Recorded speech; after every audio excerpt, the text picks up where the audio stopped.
a city or state refuses to take the actions that are necessary to defend the life and property of their residents, then I will deploy the United States military and quickly solve the problem for them.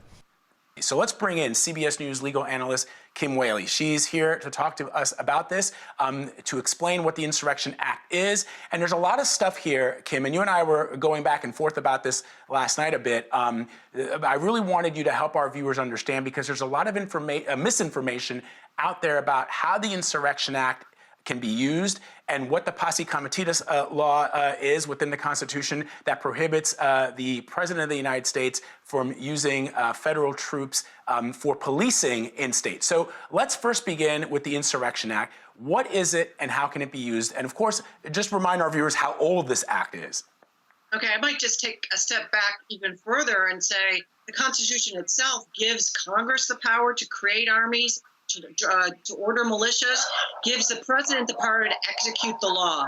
So with respect to the Insurrection Act, in 1807, the Congress said there need to be times where the president can actually employ the military to deal with uprisings within the United States. Traditionally, the military is only for battles offshore. To the extent to which they have a role in the United States, it's more ceremonial. But the Insurrection Act does actually give the president a fair amount of power to decide, either at the request of states or on his own, that there's something going on that regular law enforcement cannot handle and that the federal troops need to be brought in. Okay, so you said at the request of states or on their own. When I was watching the debate over what this means, there seemed to be a lot of back and forth about whether or not governors needed to request the intervention. A number of governors seem to think that they would have to request it, they would have to give permission. Is that true? Under the language of the statute, I have a piece today out in the Bulwark on this. The language of the statute, no. There's two provisions. One that does envision that it would be at the request of governors. So when this was last used in 1992, in the wake of the Rodney King uprising, the governor of California asked the president to intervene with troops. So that, I think, is traditionally how it would be expected to be used, on the theory that, as we've seen all along and we've learned about with COVID, the general police powers belong to the states, not to the federal government. But the statute, the plain language of the statute goes beyond that and says, if the president determines that state law cannot be enforced in a way that protects certain classes of people's rights, or that in general the state is not doing enough to deal with domestic violence, that the president could then trigger the troops to come in, federal troops. So you mentioned 1992, Kim. It was the very last time that the Insurrection Act was used. It was in 1992 to put an end to the Los Angeles riots following the beating of Rodney King. Interestingly enough, the Attorney General back then was current Attorney General William Barr. So explain how it was implemented then. Anne-Marie pointed out that it was the governor who had requested it of President Bush. What else? Explain how it was implemented then and the other times that it was used. So it also was used in the civil rights era by Lyndon Johnson, by Dwight Eisenhower, to effectuate desegregation of schools in Arkansas. And in those instances, there were not governors that were compliant with the president's decision to actually come in with federal troops. But it's really important to keep in mind, I mean, this goes as far back as the Boston Massacre, where a single fight between civilians over taxes and a British soldier led to occupation of the city of Boston and tremendous carnage.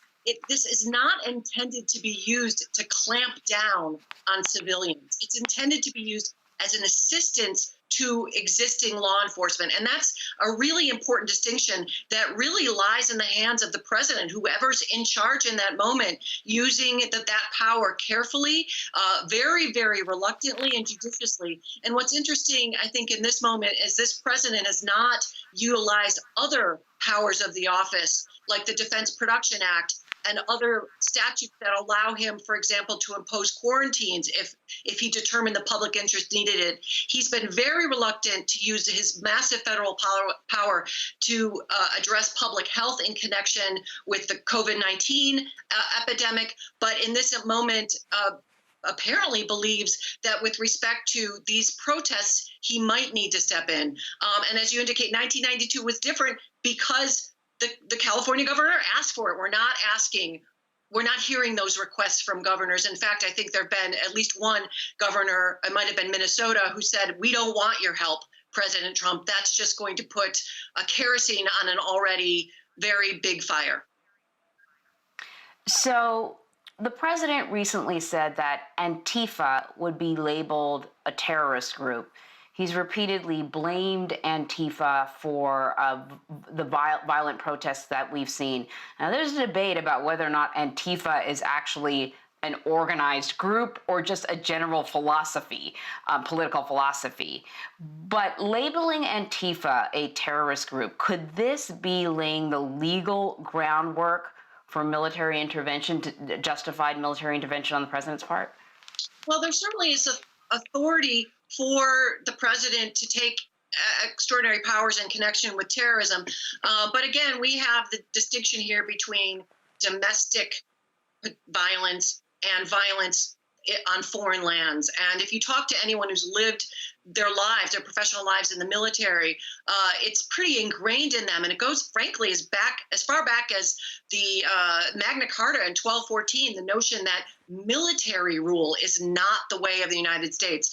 People in the military don't consider themselves local police officers. Now, the labeling of Antifa, as you indicate, it's not an actual group of identified terrorist group, and it seems quite premature to be identifying who is at fault here. There are all kinds of forces that are in play, and remember, we've been in the midst of a lockdown for several weeks due to COVID-19. There's a lot of pent-up energy in response to that crisis that is potentially spilling out in these riots, people looting, etc., all of which are crimes.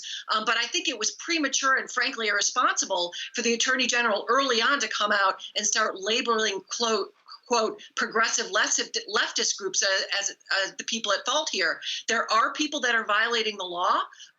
There are very strong feelings that all of us, to some degree, on both sides, can have some empathy and understanding for. But law breaking doesn't help anyone, and certainly the wrongdoers should be brought to justice at some point.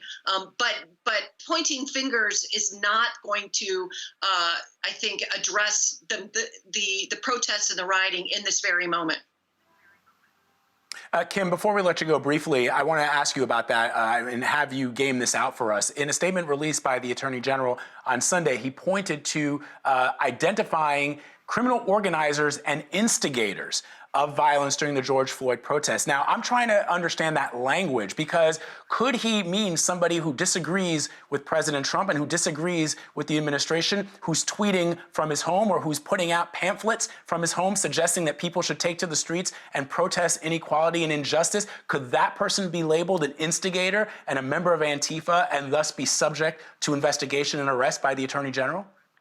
Now, I mean, Vlad, you threaded together a scenario that 5 years ago would have seemed inconceivable, but is conceivable in this particular moment. And I think one thing we've seen is the press actually attacked. I mean, one woman was actually blinded by a rubber bullet. So that is not typical of American democracy. The press tends to get a pass so that they can report what's going on to the American people. In addition, we saw yesterday peaceful protesters in Washington, D.C. in Lafayette Park in front of the White House pre-curfew, because Washington has a 7 p.m. curfew, peacefully protesting, and the president decides to walk across Lafayette Park to make, basically, I have a photo op in front of a church, and there's tear gassing and rubber bullets. This is these are scenarios that are not consistent with the exercise of free speech in the United States. And there are many ways that we are seeing a degradation and deterioration of constitutional norms in America. It's no exaggeration to say that American democracy in this moment, for lots of reasons, is hanging on by a thread.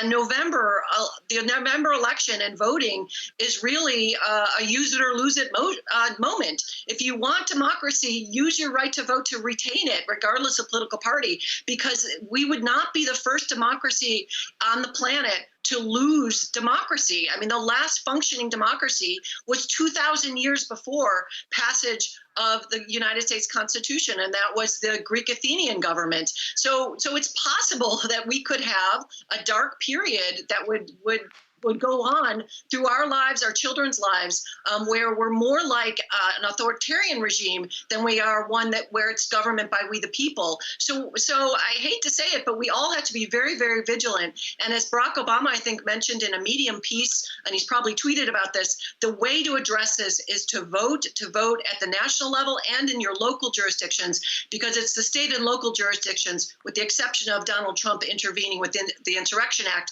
the state and local jurisdictions that manage police force and train and hold them accountable. Kim Wehle, Kim, always great talking to you. Or do you have one more question, Vlad? Okay. No, I was just gonna ask Kim a quick yes or no question before we get to Governor Cuomo, which is what you mentioned, Kim, yesterday. The president using federal troops to tear gas peaceful protesters for that photo opportunity at St. John's. Could that be legally, that specific act, be seen as an abuse of power? Well, an abuse of power to some degrees in the eyes of the beholder, as we saw with the Senate acquitting Donald Trump of abuse of power, but absolutely yes. Not for purposes of serving the public interest, but for purposes of serving his political agenda. I would say that is an abuse of power, yeah. All right, Kim, thanks a lot. And I know you could have talked longer on that topic, but we do have to wrap things up. Thank you so much.